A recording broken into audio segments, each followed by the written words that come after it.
In the old city of Jerusalem, there are a series of streets called the Via Dolorosa, the Way of Sorrows, that wind through the covered passageways of the medieval Arab souk from just north of Temple Mount to the Church of the Holy Sepulchre. That is where the Via Dolorosa comes to its tragic end, at the traditional site of Jesus' crucifixion. The Via Dolorosa follows the path that some believe Jesus took on his way from the Roman garrison headquarters to the place of the skull, the place of his brutal killing. If you visit Jerusalem, you can walk the Way of the Sorrows and imagine that you are following directly after Christ. And pilgrims to that holy city still do this with great devotion, especially on Fridays, and especially on Good Friday,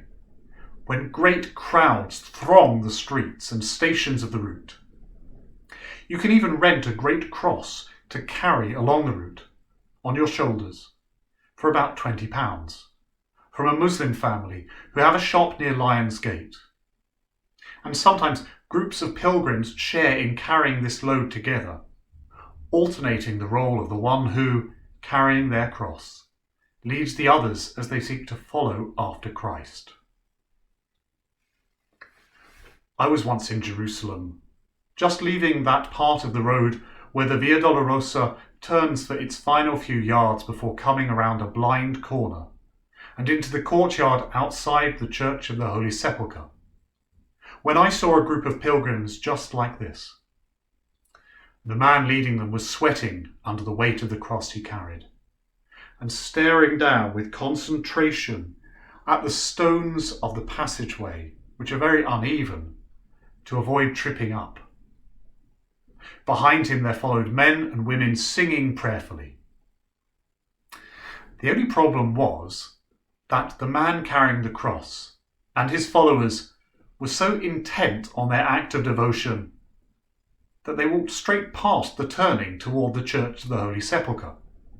And then they carried along Beit Habad and off into the distance, eventually merging with the shoppers of the souk. They wanted to walk the Via Dolorosa,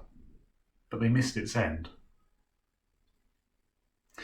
The Way of the Cross is not only a pilgrim route through the old city of Jerusalem. It's Jesus' teaching to his disciples and to the crowd that were attracted by accounts of his healing powers that there was more to his life than this success as a teacher and a popular leader. That as a result of his way of living, he would undergo great suffering and be rejected by the authorities of Israel and be killed, and then after 3 days be raised. It's Jesus' teaching that if we wish to be his followers, we must follow him in this same way of risking confrontation and rejection and danger and resurrection only by the faithfulness of God. The Way of the Cross is Jesus' teaching that the Son of Man and the sons and daughters of humanity now must give up our ownership of our lives, our dignity, our hope of power, and even our sense of self, in order to receive these again renewed, purified, and true, in a new life which we live to God. When Jesus said to the crowd who gathered wherever he went,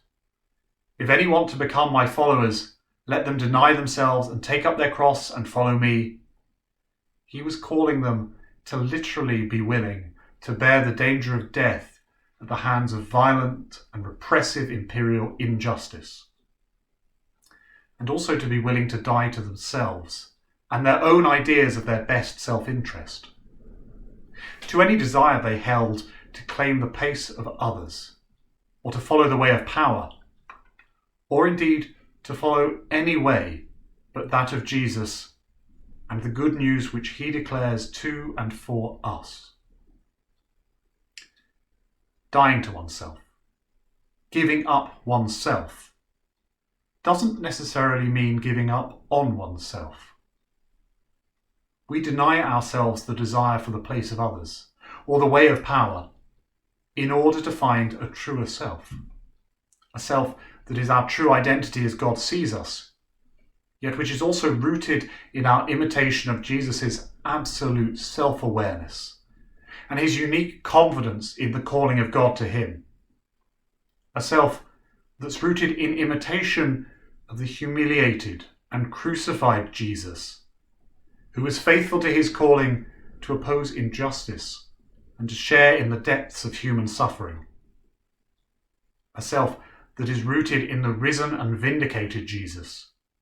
in whom our faith in God's love is proved to be not in vain, but to be glorified. To deny oneself doesn't, even in this Lenten season, necessarily mean denying oneself something like chocolate. Indeed, when done with a focus on our own preconceptions of success in the practice of piety, rather than on the way of Jesus, then some potentially important spiritual practices can become distractions from his way. Denial of self is far more about the discernment of our own unique calling that we find in relation to Jesus' identity and relation to the Father, his death and resurrection. Jesus' good news to us is of a kingdom where we all share in a fullness of understanding and awareness of our identity, that comes on a journey of imitation of Jesus' declaration that to gain an awareness of a secure identity in God, we must be willing to risk losing a sense of secure identity in the world. We are called to follow the way of Jesus, bearing each our own cross, not a rented one, discerning a calling that is real to us and rooted in the identity of Jesus, rather than being distracted by the hope of another's calling or the dream of finding a path to power. Attentive at all times to the reality of our identity and to whose way we are following, we can walk the Via Dolorosa, each one of us, as unique disciples of the one way of Jesus and of his way to the cross.